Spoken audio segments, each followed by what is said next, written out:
E no fim, quando tudo estiver terminado, ela é a única coisa que realmente vai importar. Do que nós estamos falando? Nós estamos falando da mensagem que nós amamos. Não existe nada mais doce, não existe nada mais precioso do que essa mensagem. E nós queremos, exatamente por essas razões, mergulhar nelas nesta manhã. Nós já aprendemos neste ano de 2022 que fomos criados por Deus e para Deus. Nossa vida tem um propósito, mas esse propósito foi manchado por causa do nosso pecado. Nós nos rebelamos contra Deus, nós alimentamos coisas ruins, nós afrontamos a Deus com os nossos pensamentos, palavras e ações. E isso fez com que esse propósito fosse destruído. E se nós ficássemos com esses dois grandes eventos que a Bíblia descreve, a criação e a queda, nós estaríamos perdidos. Mas graças a Deus existe um terceiro grande evento, que ainda não é o último, mas é o mais importante, é a redenção. Deus veio ao nosso encontro. Deus traçou um plano e o executou. Ele veio para nos redimir. Você sabia que você é mais amado em Cristo do que você jamais poderia imaginar? Você pode ser aceito pela única pessoa que de fato importa que te aceite, e é o próprio Deus. A mensagem que nós amamos, ela é sobre um pequeno e miserável pecador que é abraçado por um grande e maravilhoso Salvador. E eles vivem na companhia um do outro para todo sempre. Nós temos 4 pontos que nós extraímos dessa passagem da crucificação. Não foi apenas Jesus crucificado, outros foram crucificados com ele. E nós podemos aprender muito, e esse é um dos grandes mistérios da palavra de Deus. Como em tão poucos versículos Deus nos fala tantas verdades, tanta riqueza nós encontramos aqui dentro. Então imagine uma escada de 4 degraus. Os 2 primeiros degraus da nossa escada, eles vão ser mais curtos, menores. O terceiro vai ser um pouco mais longo, você vai andar um pouquinho mais dele. E aí o quarto, novamente, um pouco mais curto. Essa é a nossa mensagem, uma mensagem simples. A mensagem que nós amamos, ela em primeiro lugar está enraizada na história. Ela está fincada na história. Nós podemos dizer onde aconteceu. Foi fora da cidade de Jerusalém. Nós podemos dizer quando aconteceu. Foi em torno do ano 27. 3 cruzes ali foram levantadas. No centro estava Jesus. E para tirar sarro dele, eles colocaram a inscrição: esse é Jesus, Rei dos Judeus. Foi Pilatos que fez isso e os judeus não gostaram nada disso. Um criminoso à esquerda, outro criminoso à direita. Os inimigos de Jesus olhavam para esse momento e falavam: puxa, maravilha, nós vencemos finalmente. Também esse homem aí, ele quis viver entre os pecadores, só vivia entre os pecadores, então que ele morra também entre os pecadores. Eles achavam que era vitória, mas apesar de conhecerem o Antigo Testamento, eles ignoraram o que Isaías, o profeta, disse 700 anos antes sobre Jesus. Isaías disse: foi-lhe dado um túmulo com os ímpios, ele foi contado entre os transgressores. Como isso é possível? Você lê, por exemplo, Isaías 53. Como é possível tamanha riqueza de detalhes sobre o sofrimento do Salvador, o sofrimento do Senhor Jesus Cristo? Nós só encontramos a explicação na grande verdade de que Deus reina sobre a história. Pedro explicou isso no discurso que ele fez em Atos capítulo 2. Ele diz: a este que vos foi entregue pelo determinado conselho e presciência de Deus. A esse vocês prenderam, crucificaram e mataram. Ele foi entregue pelo determinado conselho e presciência de Deus, porque Deus reina sobre a história. A nossa mensagem, ela está enraizada desde a eternidade, ela está enraizada na história dos profetas que falaram sobre ela, ela está enraizada dos momentos que aconteceram em tempo real, e ela por isso está enraizada também na nossa história, se aplica à sua e à minha história. E é isso que faz a nossa mensagem ser diferente de qualquer outra mensagem. Você olha, por exemplo, os ateus. O que eles creem está baseado em ideias, está baseado em filosofias, está baseado em opiniões. Você pega as religiões do mundo, também são símbolos, são ritos, às vezes até aparece um ou outro personagem, mas em essência são regras, são ideias. Mas a nossa mensagem, a mensagem que nós amamos, ela está na história. Aquilo que Deus fez por nós está na história. Olha que segurança que isso nos traz. Em segundo lugar, a mensagem que nós amamos, ela traz esperança e traz advertência. Por que ela traz esperança? Porque esse homem aqui, ele foi criminoso durante toda a sua vida, mas ele encontrou salvação, literalmente na última hora. E não existe isso. Existem pessoas que se convertem no leito de morte. Teve um fazendeiro uma vez, que ele frequentou a vida inteira, ele frequentou a igreja, mas ele nunca verdadeiramente tinha recebido a Cristo como Senhor de sua vida. E aí um belo dia, ele sofreu um acidente cavalgando. Ele foi lançado do cavalo.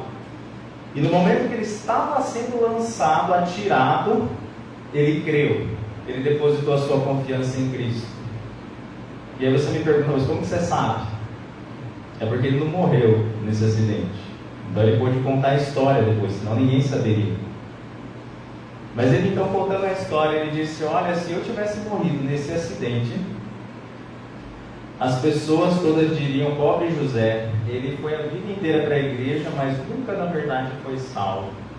Ninguém saberia que eu de fato criei no último momento.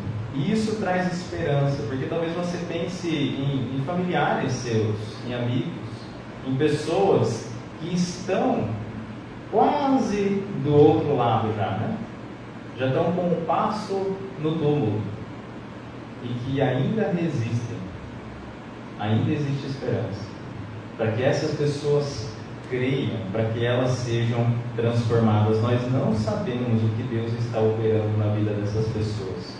Então, enquanto há vida, há esperança. Você não deve desistir. Continue falando do Evangelho, continue sendo um exemplo para que essas pessoas sejam transformadas. Mas a mensagem que nós amamos, ela não traz só esperança, ela traz também uma advertência, porque é perigoso nós falarmos que pessoas se convertem na última hora. Por que é perigoso? Porque alguém pode usar isso como desculpa para adiar a sua própria conversão.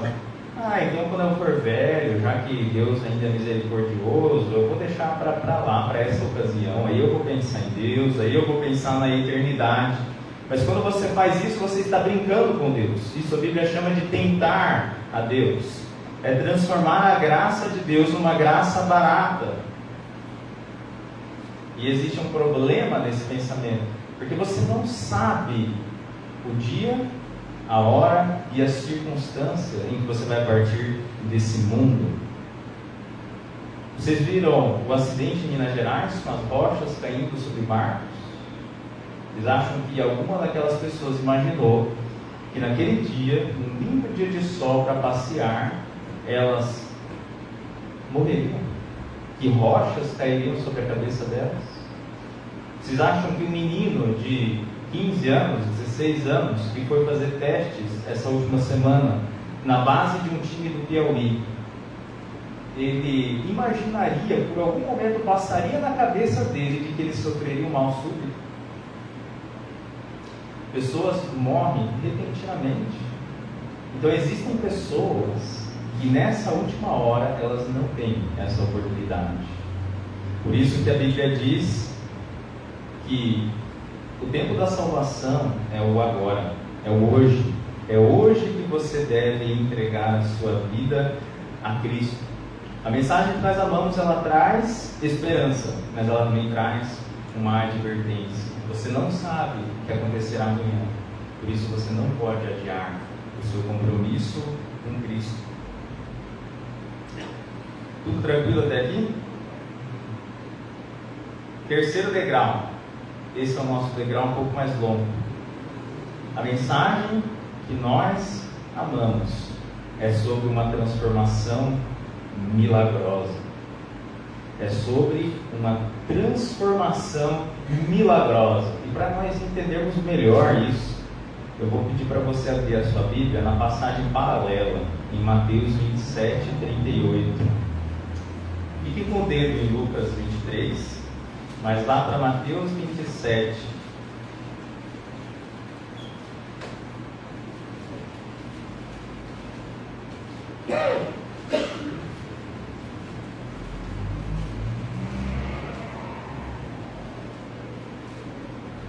Vamos ler os versículos 38 a 44. Mateus 27, 38 a 44. E foram crucificados com ele 2 salteadores, um à direita e outro à esquerda. E os que passavam blasfemavam dele, meneando as cabeças e dizendo: Tu que destróis o templo, e em 3 dias o reedificas, salva-te a ti mesmo. Se és o Filho de Deus, desce da cruz. E da mesma maneira também os principais sacerdotes, com os escribas e anciãos e fariseus, escarnecendo, diziam: salvou os outros, a si mesmo não pode salvar-se. Se é o rei de Israel, desça agora da cruz e creremos nele. Confiou em Deus, livre-o agora, se o ama, porque disse: sou filho de Deus. E o mesmo lhe lançaram também em rosto, como diz aí? Os salteadores. Os salteadores que com ele estavam crucificados. Você pode voltar para Lucas. Às 9 horas da manhã eles foram levados para serem crucificados. A Bíblia diz que ao meio-dia, quando o sol está mais forte, trevas se fizeram. Trevas sobrenaturais. Às 9 horas da manhã, os 2 criminosos que estavam crucificados, um à esquerda e outro à direita de Jesus, estavam zombando dele, estavam escarnecendo dele com toda a multidão. Mas, ao meio-dia, um deles mudou as palavras. Vê como é importante você ler sistematicamente a palavra de Deus? Um deles mudou drasticamente as suas palavras. Os 2 estavam primeiro tendo prazer em insultar Jesus, mas de repente algo aconteceu. Você sabia que você pode se tornar cristão em menos de 3 horas? 9 ao meio-dia? Você sabia que, na verdade, toda pessoa, mesmo aqueles que não sabem, como é o meu caso, exatamente o momento em que se converteram, existe um momento em que a pessoa verdadeiramente passa do reino das trevas para o reino da luz. E se isso ainda não aconteceu na sua vida, pode acontecer antes ainda dessa mensagem terminar. Aí no seu lugar, isso pode acontecer. Isso que aconteceu com um dos salteadores. Existe um momento na vida de uma pessoa em que Deus remove o coração de pedra e dá um coração de carne. Existe uma transformação interior. Existe agora uma nova disposição para com Deus, para ouvi-lo, para amá-lo, para querê-lo. Essa é a transformação milagrosa que a Bíblia chama de novo nascimento, de conversão. Se você, analisando a sua vida, você não pode olhar para trás e dizer assim: eu era aquilo e hoje eu sou isso. Eu me transformei em algo diferente, ou na verdade eu fui transformado em algo diferente. Então você não é salvo. Porque a mensagem que nós amamos, ela diz respeito a uma transformação milagrosa que Deus opera. Agora você pergunta, mas o que aconteceu com esse homem? Nós vemos na vida dele, isso que é mais incrível, esse homem ele está a poucos momentos de morrer, mas nós vemos evidências indiscutíveis de salvação na vida desse homem, de transformação. O que aconteceu com ele?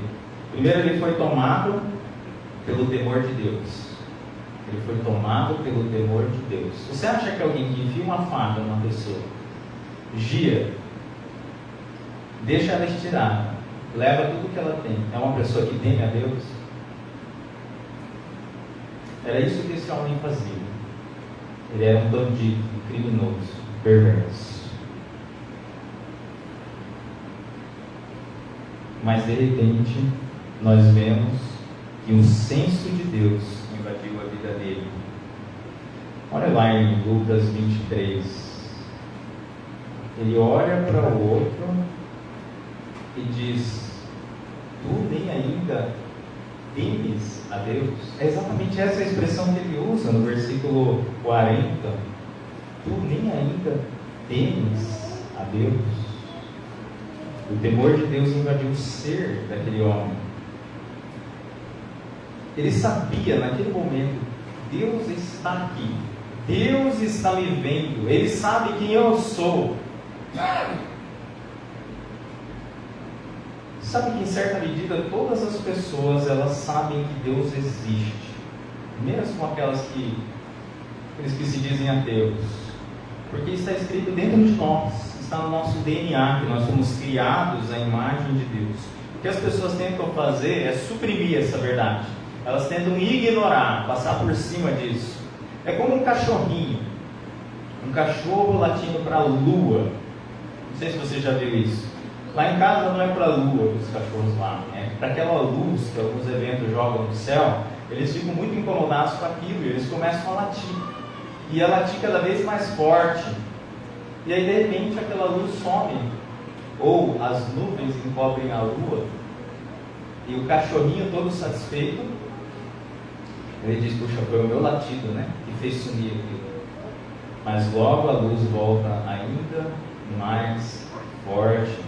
E é assim com a verdade sobre a existência de Deus. As pessoas tentam suprimir essa verdade, tentam ignorar, jogar para debaixo do tapete. Mas de repente a luz brilha mais forte, é o sol da justiça, e elas ficam ainda mais incomodadas.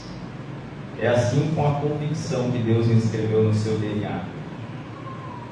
Você tenta às vezes abafar a voz de Deus.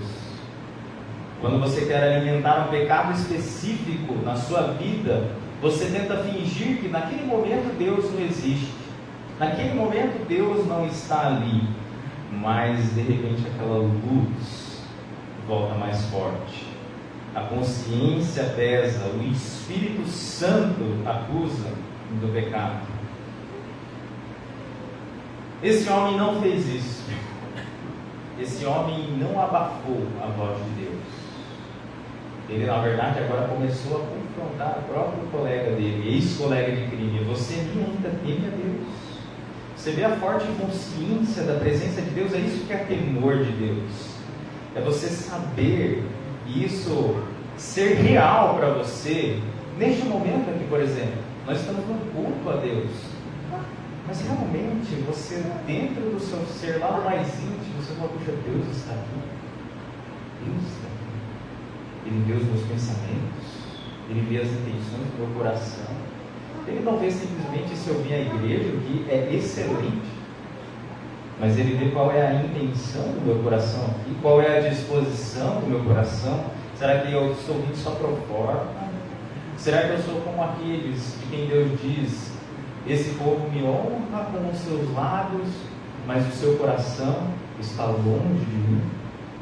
Esse homem tem uma forte consciência da presença de Deus. E é isso que acontece com uma pessoa que é transformada.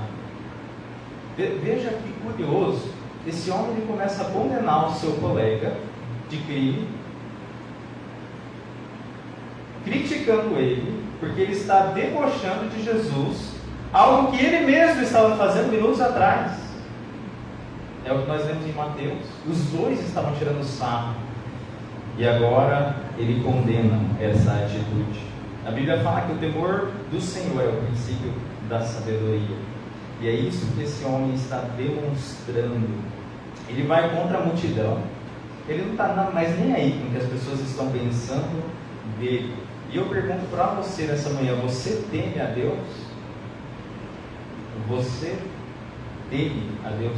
Você tem um senso da presença de Deus que te acompanha onde quer que você vá? E quando você tranca a porta do seu quarto e ninguém mais está ali, você sabe, você tem convicção, Deus está aqui. Deus está aqui, Ele me vê. É isso que é o temor de Deus. Quando você liga a TV, passa os canais, quando você mexe no seu celular, os vídeos que você vê, você tem um senso da presença de Deus. Fala, não, mas Deus está vendo. Ele sabe todas as coisas. Ele sabe o que está no meu coração, na minha mente, as minhas intenções. Quando o seu chefe viaja, quando o seu supervisor não está olhando, será que você trabalha com o mesmo afinco como quando ele está presente? Porque isso é o temor de Deus. É, em última análise, você saber que quem é o seu chefe é o Senhor Jesus Cristo.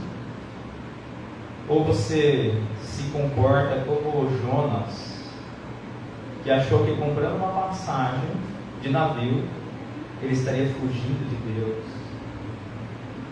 E quando você acha que está fugindo de Deus, ele vem de frente ao seu encontro, porque ele está em todos os lugares. Não adianta você se esconder no navio, dormir. Isso não vai mudar a realidade de que Deus é e Ele te vê. E você foi criado para a glória de Deus. A vida muda completamente quando você verdadeiramente teme a Deus. Nós não podemos fugir de Deus, porque esse é o mundo de Deus. Como Paulo disse no discurso de Atenas, nele nós vivemos, nos movemos e existimos. O que mais que esse homem mostrou? Ele reconheceu a sua culpa. Nós, na verdade, versículo 41, estamos aqui com justiça. Nós estamos recebendo o que os nossos feitos dizem. Nós somos merecedores da cruz. Ele reconhece, ele merece a cruz, ele merece o inferno. E é isso que a pessoa que é invadida por um senso de Deus tem. Ela reconhece a sua própria pecaminosidade. Ela sabe que ela é indigna de qualquer coisa. Nós somos indignos do favor de Deus. Nós somos indignos do amor dele, da sua graça. Em vez de orar, Senhor, obrigado, porque eu não sou como fulano, como ciclano, nossa, cadê essas pessoas, como o fariseu? A pessoa que reconhece a sua culpa, ela ora como publicano, ele batendo no peito, ele não tinha nem coragem de olhar para cima. Ele dizia, Senhor, se propício a mim, pecador. Retire a sua ira de mim, seja misericordioso para comigo. É assim que o verdadeiro arrependimento acontece. Eu olho para a lei de Deus. A lei de Deus, ela não muda ninguém. Ela mostra quem nós somos. Ela é um espelho que reflete o nosso caráter. E eu vejo a podridão do meu interior. E eu reconheço a minha culpa. Porque Jesus, ele não veio chamar os justos, ou aqueles que se acham justos, mas ele veio chamar os pecadores ao arrependimento. Esse homem também enxergou a santidade de Deus. A santidade, no caso aqui, de Jesus. Nós estamos aqui com justiça, versículo 41 ainda, mas esse nenhum mal fez. Ele está aqui injustamente. Ele é santo, Ele nunca pecou, ele nunca pensou nada de errado, ele nunca desejou nada de errado. Ele é santo, ele é justo. Diferente dos fariseus, Jesus não é hipócrita. Ele é sincero, ele em tudo foi tentado, mas sem pecado. Isso é santidade, é a separação completa do pecado. E esse homem enxergou a santidade de Jesus. E então, ele creu em Jesus. Ele creu em Jesus. Senhor, versículo 42, lembra-te de mim quando entrares no teu reino. Jesus significa Jeová salva, porque Ele salvará o seu povo dos seus pecados. O que Ele está fazendo aqui, na verdade? Ele está fazendo uma oração para Jesus. É um pedido, uma súplica. Jesus, lembra-te de mim quando entrares no teu reino. Sabe o que é interessante? Quem estava ali presente na crucificação também? Maria estava ali presente. Maria estava ali. Mas ele não pediu a Maria que intercedesse por ele. Ele pediu diretamente a Jesus. Porque há um só homem dado entre os homens para ser o mediador. Esse homem é Jesus Cristo. Há um único mediador entre Deus e os homens, Jesus Cristo, homem. E foi a ele que esse homem clamou. Agora pergunta: como assim reino? Lembra-te de mim quando entrares no teu reino. Você consegue imaginar a cena? Consegue imaginar Jesus e aqueles homens pendurados numa cruz, com pregos atravessados em suas mãos, em seus pés, coberto de sangue? Da onde que esse homem tirou que Jesus é rei? O máximo que ele tinha era uma coroa, mas era de espinhos sobre a sua cabeça. Você vê a compreensão dele, a clareza com que ele enxerga Jesus. Jesus é rei. E ele com certeza sabia que o reino de Jesus não era físico, não era material, porque Jesus estava perto de morrer. Ele sabia que o reino de Jesus era espiritual. Lembra-te de mim. Esse foi um clamor humilde, um clamor reverente. Aquele homem não determinou em nome de Jesus, como muitas igrejas dizem que você deve fazer, como se Jesus fosse um garçom para você mandar nele. Ah, Senhor, eu determino tal coisa, mas é essa a vontade de Deus? Ou é essa a sua vontade que você está determinando que Deus faça? Não, aquele homem suplicou humildemente. É como se ele estivesse dizendo: Senhor, quando o Senhor estiver cuidando das milhões de galáxias e das bilhões de estrelas, desse vasto universo, por favor, não se esqueça de mim. Irmãos, a graça de Deus que transforma a vida de uma pessoa, ela nunca fica escondida. É como uma vela debaixo da cama. Jesus disse, não faz sentido. A graça que transforma, ela reflete no nosso exterior, em como nós falamos, em como nós pensamos, em como nós nos comportamos, em função do que nós vivemos. E eu pergunto, onde está essa graça na sua vida? Podemos vê-la? Podemos ver crescimento, transformação, santificação. Há quantos anos você está na igreja? Quantos hinos você conhece? Quantas pregações você já ouviu?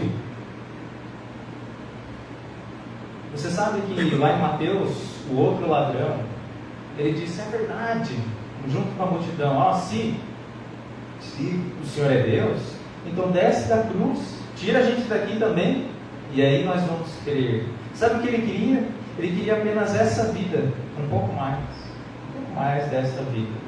Será que é isso que você tem desejado? Apenas esta vida, focado apenas em valores materiais, em coisas passageiras. Isso não é sinal de graça, isso não é sinal de transformação na sua vida. Você olhar para trás e falar, tal data, lá faz 15 anos, Deus fez isso na minha vida. Meu irmão, isso não é suficiente.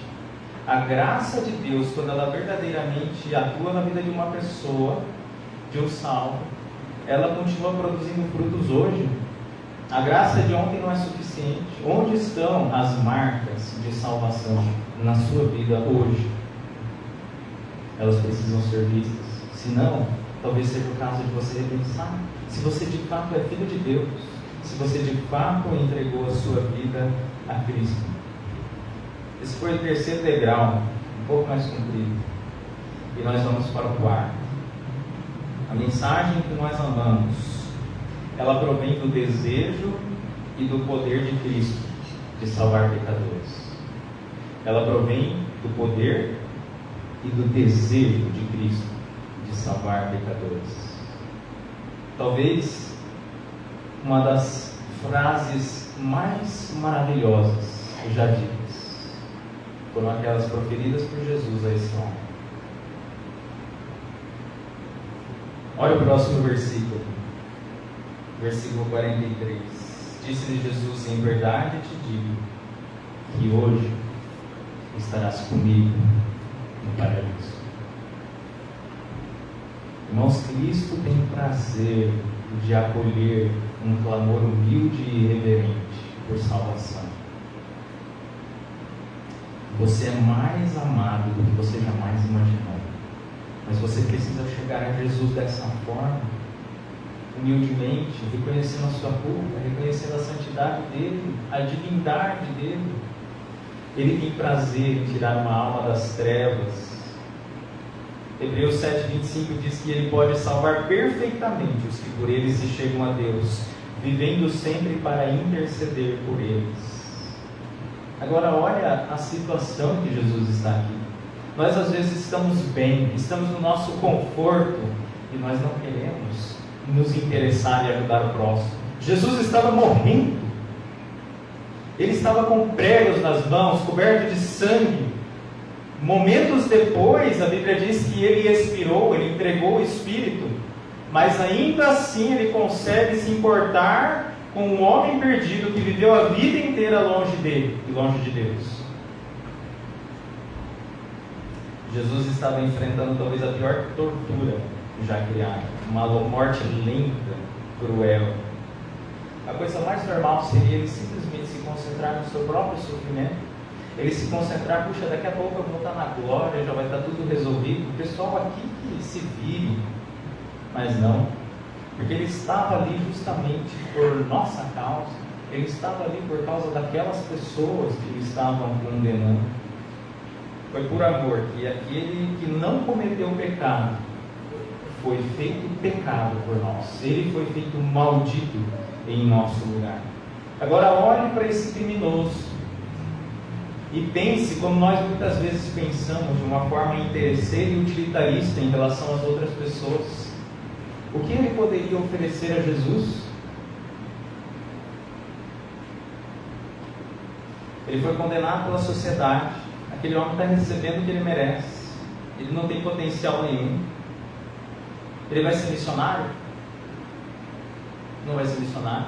Vai servir na igreja? Qual é o potencial desse homem? Por que Jesus se interessaria por ele? Aquele homem, ele não tinha nada a oferecer a não ser o seu próprio pecado e a sua culpa, e Jesus o acolheu, Jesus o aceitou. E, meus irmãos, se isso não nos ensina que a salvação é somente pela graça, eu não sei o que mais poderia ensinar. Alguém que nada tinha a oferecer. A salvação não é pelas obras. Você não é aceito por Deus por algo que você oferece a Deus, por algo que você faz a Deus. Ninguém vai entrar no céu por isso. Nós somos aceitos por Deus pela sua graça, pela sua misericórdia. É um presente de Deus.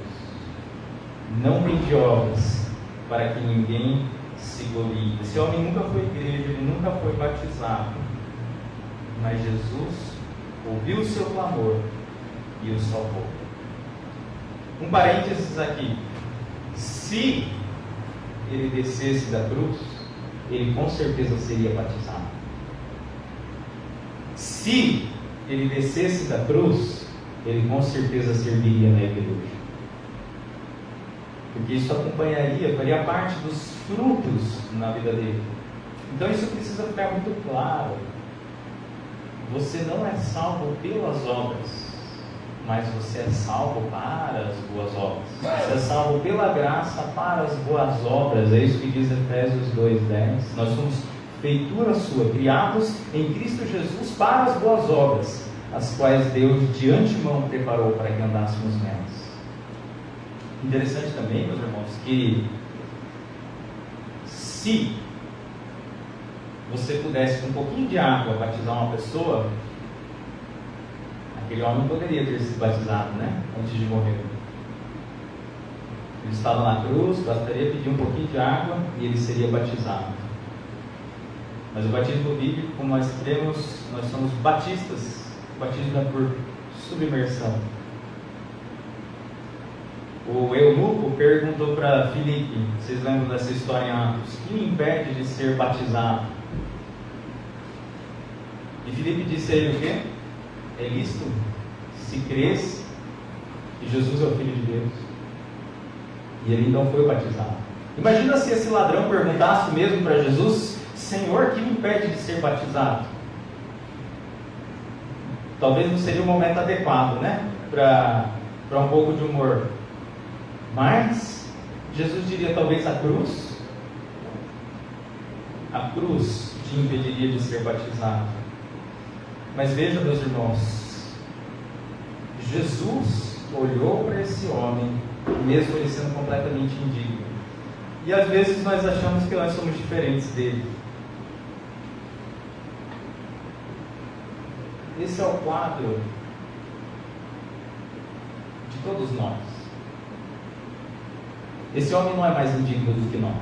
Nós somos tão indignos quanto ele, por causa do nosso pecado, por causa da nossa ofensa contra Deus.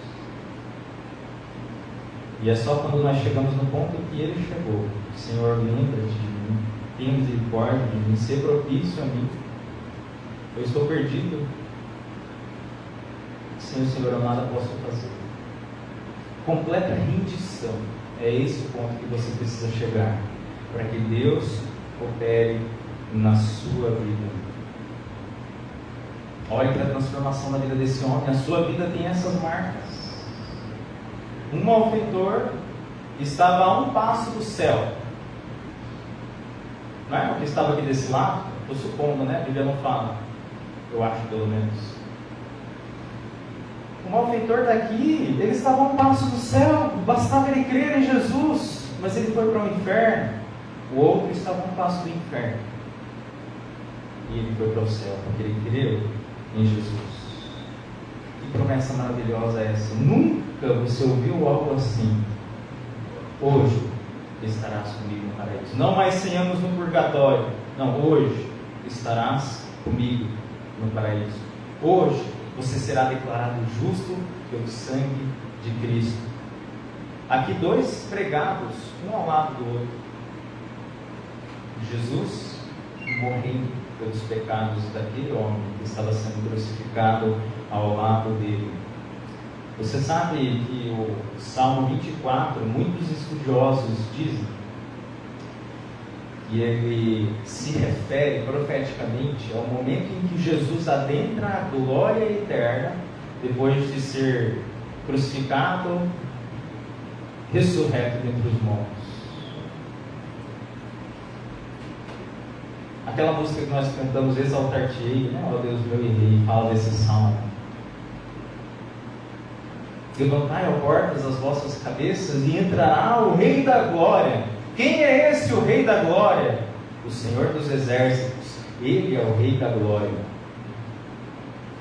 E quando os portais eternos se abriram naquele dia, será que o Rei da Glória estava vindo sozinho? Não, ele estava trazendo companhia. Qual é essa companhia? Talvez um poderoso da terra, uma pessoa influente, pessoas de quem nós gostamos, essas que nós queremos ter por perto. Então Jesus trouxe um criminoso. Um criminoso que na última hora foi salvo pelo seu sangue. Que dia na vida desse homem? O melhor dia na vida desse homem foi o dia da sua própria crucificação. O melhor dia na sua vida será aquele em que você depositar a sua confiança verdadeiramente em Jesus Cristo. Verdadeiramente. Para você enfrentar, na verdade, receber paz. Você ter paz com Deus.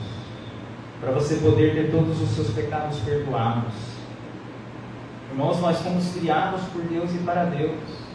Mas o nosso pecado manchou isso. Mas Deus já desde a eternidade preparou e executou o plano de redenção em nosso favor. Que graça maravilhosa, que amor grandioso. Você já experimentou esse amor? De que você é aceito, amado em Cristo, pelo que Ele fez, não pelo que você possa fazer.